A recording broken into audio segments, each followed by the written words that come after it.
Hey guys, this is Wesley from WesleysTechTime. Welcome back to another video. Sorry for the long wait on the video, but I've just been really busy and on a tight schedule to record one, and so now I'm finally here. Hopefully now I can record my one video a week as I planned on schedule this time. In today's video, I'm going to be answering one question.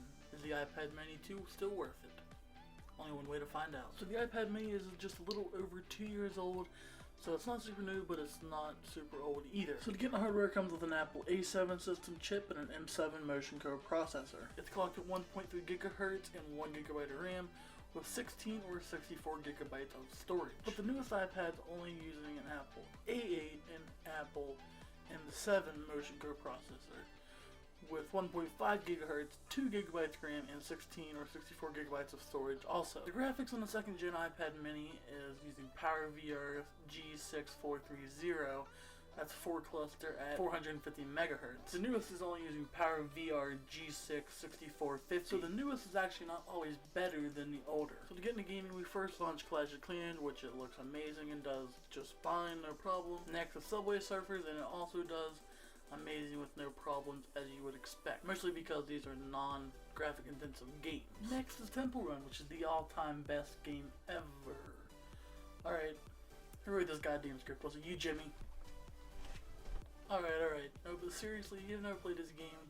What's wrong with you? Just like Subway Surfers and Clash of Clans, it does it no problem, but when it first launched up, and after a couple minutes of playing, it did skip a few times. I don't know if that's the game or just the iPad itself. Nonetheless, it does just fine. So that's it for the game section. Let's move on to productivity and fun now.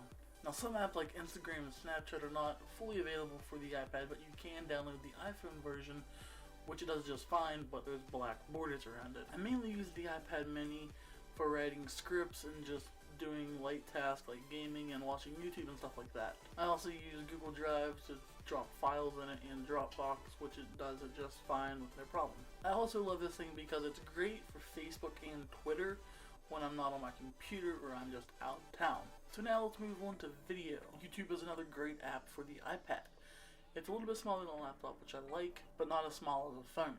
Netflix is another great app I use all the time on this iPad watching all my favorite TV shows and movies. When I first got this thing, I used it non-stop like the first month, and then I just kind of, went back and forth between the computer and the iPad, which I still use the iPad a lot, but just not as much as I got it because I never had one before. So overall, video runs very well on both YouTube and Netflix, which I'm assuming it does just fine on like Hulu and stuff like that too. Anyway guys, that's about it for the iPad Mini 2. It's still a great deal for about $200, so if it's on sale anywhere near you, you should go ahead and grab it instead of getting the overpriced newer version, which it doesn't really do much better. I have compared it to the brand new iPad Mini 4, which it doesn't put it to shame too much, but it's not really worth the extra $200-ish.